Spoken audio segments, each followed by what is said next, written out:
Hey, Solomon. Tommy Gibbons here, professor of the course. Welcome to the class. Great to have you. I wanted to send a reply video here in week one just to say hello and get our conversation started, I hope, on a good note. But it's great to have you and looking forward to your sharing with us from your context of work and life and service there in Beijing. You've got some great stuff, I think, in both of the response forums, both the first one and the second one here in week one. And it was just a couple of things that I wanted to highlight by way of feedback to you.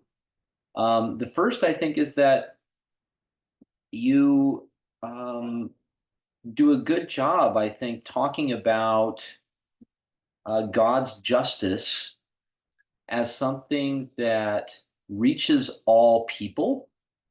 But as you say, it reaches all people through their particulars.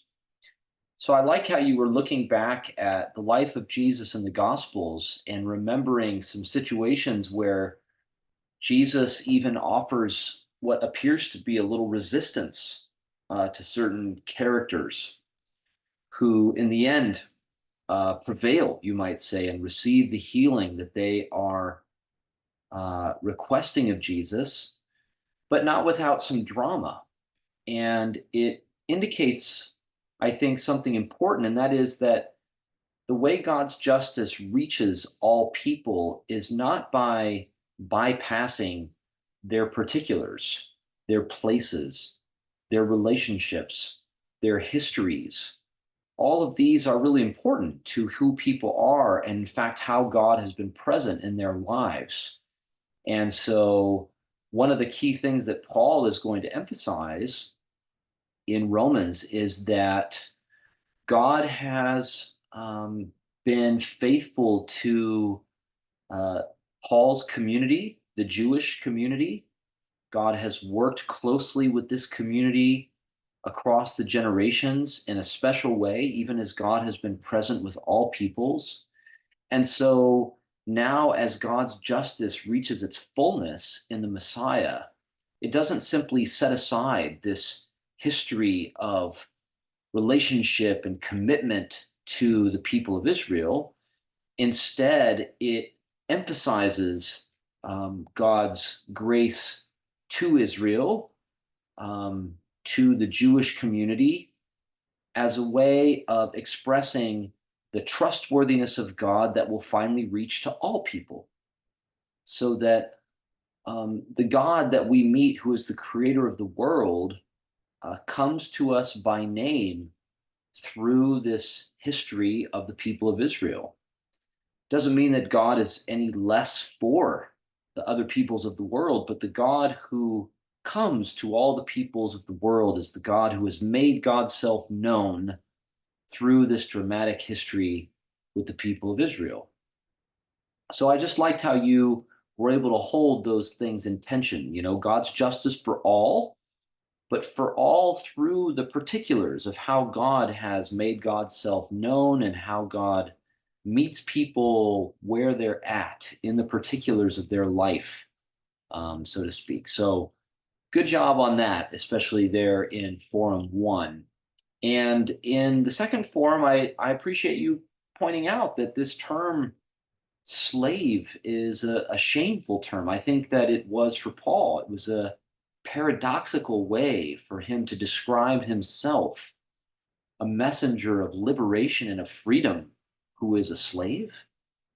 And this is a kind of paradox that Paul will develop throughout the whole of Romans, that the freedom of the human is not about their um, having no rule, having no government, having no constraints on their life.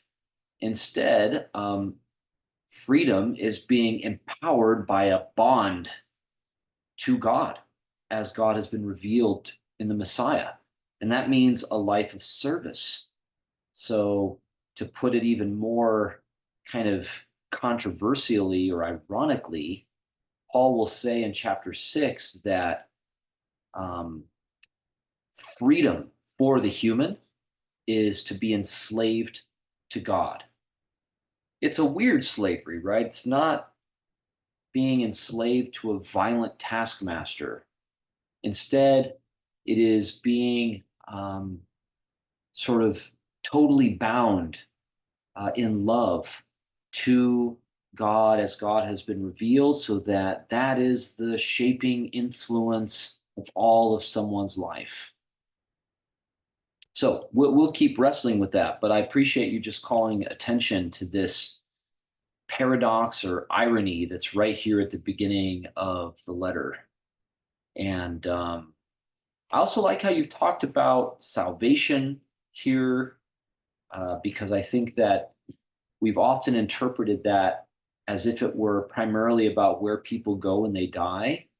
But it's quite clear in Romans that that's not the focus of salvation. Salvation is about people receiving power to live in a certain way on the earth, especially with others, in a certain dynamic of relationship and sharing with others that is itself the substance, the meaning of salvation.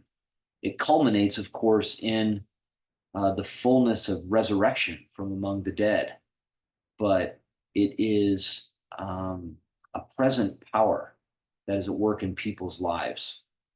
So, and present in, as you said also here, in contexts where people are subject to oppressive authorities, and God's salvation reaches people um, not only by making them wait until a bad imperial government is overthrown, but actually gives them freedom, salvation now in the midst of living under oppressive authorities, enabling them to live in certain ways with each other, to enjoy their life together, to grow in power, even while they might be living under a bad government. And of course, over time, this makes it more and more difficult for bad governments to retain their hold on power.